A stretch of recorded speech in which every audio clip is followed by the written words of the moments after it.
कैसा बहू के मायके वाला है। इन लोगों की जरा सा भी दिमाग नहीं है। बहू, छोटी बहू। हाँ सासू माँ, बुला रहे थे क्या? तुम्हारे मायके वाले के पास अकल वकल है कि नहीं? क्यों, क्या हुआ सासू माँ? जरा ये देखो, कोई ऐसा कपड़ा कैसे पहन सकता है? तुम्हारी माँ ऐसा ही कपड़ा पहनती है क्या? सासू माँ, क्या खराबी है कपड़े में? अच्छे तो हैं। ये तुम्हें अच्छे लग रहे हैं? और ये गहने देखो कितने हल्के हल्के हैं। ऐसे कपड़े और ऐसे गहने मिलते हैं मायके से बेटी को। ये सारे गहने, ये सारे कपड़े ले जाकर के वापस करवाओ मायके में। और इसे भारी भारी कपड़े और भारी भारी गहने आने चाहिए। मुंह बनाकर खड़ा नहीं रहो मेरे पास। जाकर अपनी माँ से बात करो। ऐसा कोई कपड़ा और गहना बेटी को देता है माँ बाप? छोटी, क्या कर रही है?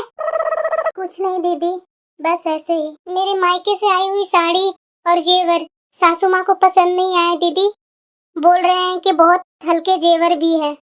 आप ही बताइए दीदी, मेरे पापा ने बड़े जतन से खरीद करके दिए थे। छोटी, ऐसा पहली बार नहीं हो रहा है तुम्हारे साथ। यही मेरा भी अतीत था। हाँ? आपके साथ क्या हुआ था दीदी? बताइए न जरा। अभी तुमने सुना था ना, अगल बगल के मोहल्ले वाली औरतें कुछ बोल रही थी ना? हाँ हाँ दीदी, वो मोहल्ले वाली औरतें तो बोल रही थी कि इनके जैसी बहू मिलना बहुत मुश्किल बात है, जो घर के झगड़ों को चुपचाप सहन करती रही। इतने रूखे स्वभाव वाले सास ससुर ज्यादा ही दखलंदाजी देने वाली ननद के भी ताने को उफ तक नहीं की। लेकिन मैं ये नहीं सोची थी कि वो सारी बातें आपको बोल रही है। मैं तो सोची थी कि कोई और औरत के बारे में बोल रही है ये लोग। नहीं छोटी, वो मेरे ऊपर ही इशारा करके बोले जा रही थी। और शायद सासू माँ तुमसे भी वही उम्मीद लगाकर बैठे होंगे कि छोटी भी मुझे बड़ी जैसी ही मिले। अच्छा अच्छा दीदी, अब मैं समझ रही हूँ। तभी आपने उस समय बोला था कि मैं सीधी बहू नहीं रही। यही तो मैं सोच रही थी कि कोई अपना तारीफ सुनकर खुश होने के बजाय आप गुस्सा होकर के क्यों बोल रहे हैं? जानती है छोटी, भले ही मैं सबके सामने सीधी टाइप की बहू हूँ, लेकिन इसके लिए मैं कितने अपमान झेली हूँ ना, वो मैं ही जानती हूँ। कितनी ही रातें सुबकते हुए काटी हूँ, सिर्फ इसलिए कि मैं चाहती थी कि मैं एक परफेक्ट बहू बनूं और अपने मायके का सम्मान इनकी नजरों में ऊंचा बना सकूं। मैंने हर संभव कोशिश की हूँ छोटी, अपने सास ससुर के दिल जीत सकूं, उनकी हाँ में हाँ मिलाते रही। लेकिन फिर भी ये लोग जब चाहे मेरे काम का रोना हर जगह रोते रहते थे कि हमारी बहू काम ठीक से नहीं करती है, न कुछ काम करना जानती है।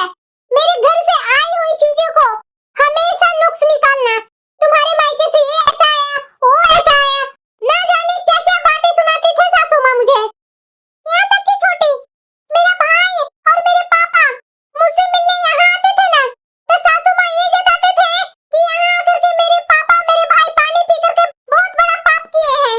बहू, तुम लोगों का पंचायत ही होते रहेगा कि खाना वाना मिलेगा?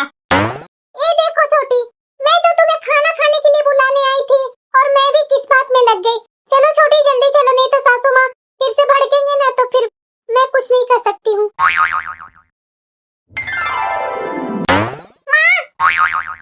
हाँ बेटा, बोलो ना। ये खाना छोटी भाभी बनाए हैं। हाँ तो और कौन बनाएगी? छी माँ, कैसी छोटी भाभी खाना बनाती है? मतलब वो मायके में क्या करते थे, खाना बनाने भी नहीं सीखे थे क्या?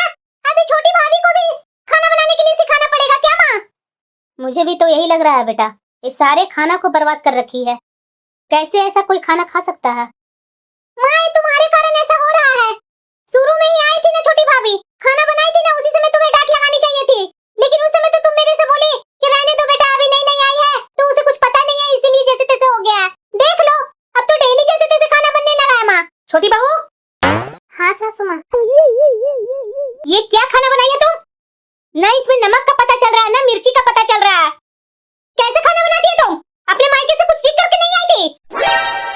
सासू माँ, मैं खाना तो ठीक से बना ही रही थी, लेकिन ससुर जी बोल रहे थे कि बहू नमक मिर्ची कम डालना, डॉक्टर ने मना किया है मुझे, तो उन्हीं के अनुसार मैं खाना बनाई हूँ सासू माँ। अभी आपको जरा सा भी शर्म नहीं आ रही है? आप मेरे पापा को बदनाम कर रहे हैं। गुल्लू, मैं ससुर जी को बदनाम नहीं कर रही हूँ। आपको विश्वास नहीं है तो ससुर जी से पूछ लीजिएगा। नहीं माँ, मुझे तो लग रहा है पापा को बदनाम करके अपना गलती छिपाना चाहते हैं ताकि इनको कोई कुछ बोल न सके। गुल्लू, कोई ससुर जी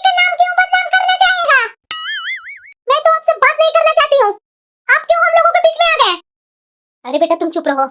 ये दोनों देवरानी और जेठानी ना दोनों सहेलियां बने हुए हैं। मैं भी देखती हूँ ना कि इनकी सहेलियों वाली दोस्ती कब तक बरकरार रहती है। दीदी, हाँ छोटी, आप क्यों खाना बनाने लगे दीदी? मुझे क्या हो गया है जो आप आ गए किचन में खाना बनाने?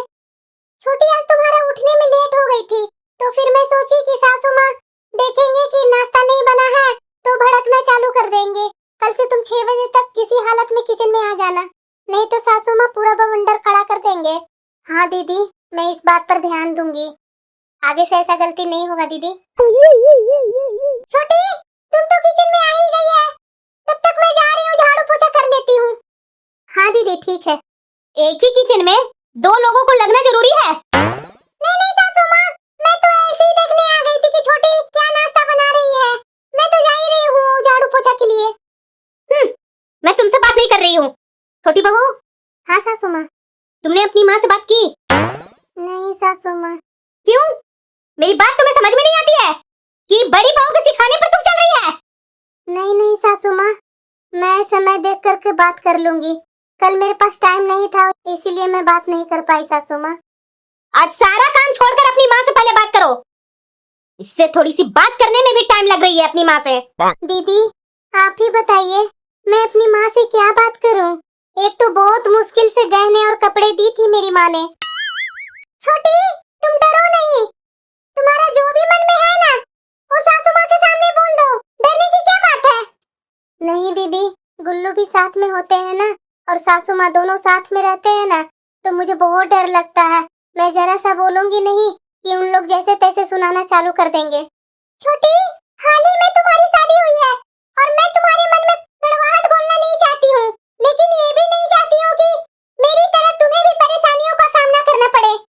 मैं तो कल वापस चली जाऊंगी, फिर कुछ महीनों बाद हमारे सास ससुर तुम्हारे संग रहेंगे, फिर हम उन्हें अपने पास बुला लेंगे। मैं तो इन लोगों से निपटना सीख गई हूँ और उम्मीद करती हूँ कि आज की तरह फिर तुम्हें आंसू न बहाना पड़े या किसी कटघरे में खड़े होकर के इल्जामों को सहना न पड़े। मैं अब समझ गई हूँ दीदी, जब हमारी या हमारी किसी भी चीजों की लाई हुई कोई अहमियत ही नहीं है दीदी, तो फिर बेवजह क्यों खुद को दुख देना। सासू माँ। हाँ बहू, बात कर ली क्या अपनी माँ से? नहीं सासू माँ। लाइए सासू माँ, वो सारी साड़ियाँ और जेवर दे दीजिए, उन्हें मैं अपनी माँ को वापस दे आऊंगी। क्यों बहू, इसके जगह पर तुम अच्छी साड़ियाँ और अच्छी जेवर लेकर आने वाली है क्या? और हाँ बहू, जेवर थोड़े मोटे और भारी लेना अपनी माँ से। नहीं नहीं सासू माँ, हमारे यहाँ जेवर या साड़ियाँ बदलने की कोई रिवाज नहीं है। मेरी माँ ये साड़ियाँ कहीं और लेने देने में कर लेगी। ये जेवर तो कोई आर्टिफिशियल नहीं है सासू माँ, इसे बदल कर दूसरे लाए जाएंगे। नहीं नहीं बहू, तुम इसे मायके क्यों ले जाएगी? ये जो है सो अच्छे हैं। जाओ जाओ, खाना बना ली है? खाना बना लिया तो लेकर के आ जाओ रूम में। मेरी पासा तो मेरे ऊपर ही पलटने वाला था। जो है सो रख लो, नहीं तो इसके मायके जाएगा ना तो वो भी सामान नहीं आएगा।